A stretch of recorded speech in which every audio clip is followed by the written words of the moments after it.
ప్రభునందు ప్రేమైన వారలారా, నేటి ఉదయకాలపు వాక్య ధ్యానంలోకి ప్రేమపూర్వకమైన ఆహ్వానాన్ని తెలియజేస్తున్నాను. ప్రార్థించుదాం. కనికరం గల ప్రభువా, ఈ ఉదయం వాక్యం ద్వారా మాట్లాడమని మా ప్రభు రక్షకుడైన యేసు నామమున ప్రార్థిస్తున్నాం.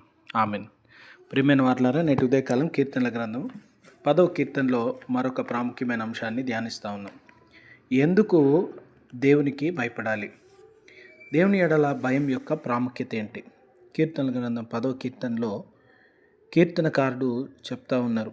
5వ వచనం, వారెల్లప్పుడూ భయము మానుకొని ప్రవర్తింతురు.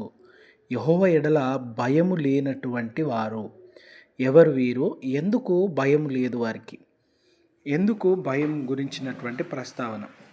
చాలామంది దేవుని ఎడల భయము అంటే దేవుని భీకర రూపం గురించో లేదా దేవుని శక్తి గురించి, బలం గురించి భయపడాలనుకుంటారు. అది కాదు. దేవుని ప్రేమ గురించి, దేవుని ఎడల భయభక్తులు, భక్తి, గౌరవాన్ని వెల్లడిపరచడము భయాన్ని తెలియజేస్తుంది. ఒక భక్తుడు ఈ రీతిగా తెలియజేస్తూ ఉన్నారు.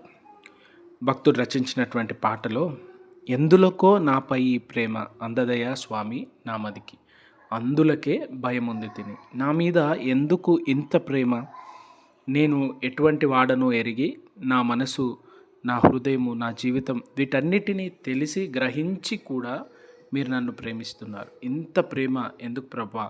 మేము మార్పు చెందని వారము, మేము త్వరగా పడిపోయేవారం, మేము బలహీనులము, అటువంటి వారమని తెలిసి ఈ లోకంలో మమ్మలను ఇష్టపడేవారు లేరు, ప్రేమించేవారు లేరు. మేము ఎవరి వైపైనా చూస్తుంటే వీరు సహాయం కొరకు వస్తున్నారు, అక్కడి కొరకు వస్తున్నారని తక్కువగా చూసేటువంటి ఇటువంటి సమయంలో మీరు మమ్మల్ని ప్రేమిస్తున్నారు. మా ఎడల గొప్ప ప్రేమ కలిగి ఉన్నారు, మా ఎడల వాత్సల్యం కలిగి ఉన్నారు, మా యందు కనికరం కలిగి ఉన్నారు కదా ప్రభువా. ఎందుకు మాపై ఇంత ప్రేమ చూపడానికి మేము యోగ్యులం, పాత్రులం కాదు కదా. అందుకే భయం అవుతుంది ప్రభువా, ఇంత ప్రేమ నా ఎడల కనపరిచినావని.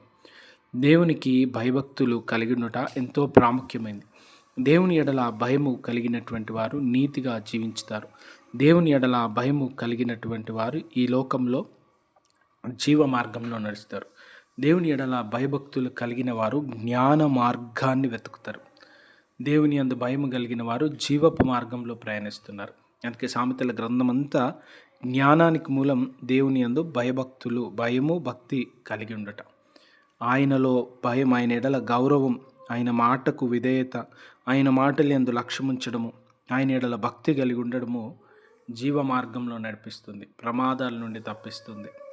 రోడ్డుపై ప్రయాణం చేస్తుండగా ప్రమాదాల్ని సూచించే హెచ్చరికలు ఉంటాయి. వేగం తగ్గించాలని, స్పీడ్ బ్రేకర్ ఉంటుందని, రైల్వే క్రాసింగ్ ఉంటుందని. జ్ఞానం కలిగినటువంటి వారు వాటిని చూసి జాగ్రత్త పడతారు. జ్ఞానము జాగ్రత్త పడడానికి సహాయం చేస్తుంది. మూర్ఖత్వము ఏం కాదులే అని మొండిగా ముందుకు వెళ్ళి ప్రమాదాలకు లోనయ్యే ఆస్కారము, పరిస్థితిని కలుగజేస్తుంది. కనుక నేటి ఉదయకాలము భయభక్తులు కలిగి ఉండటం వల్ల ఎంత మేలు, ఎంత దీవెనకరమని జ్ఞాపకం చేసుకుంటున్నాం.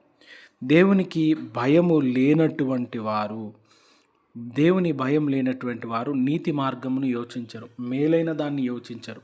కీడు వెంబడి, ప్రమాదాల వెంబడి, సమస్యల వెంబడి వెళ్తూ ఉన్నారు. ఇక్కడ 10వ కీర్తనలో రాయబడిన వారు దుష్టులైనటువంటి వారికి దేవుని ఎడల భయం లేదు.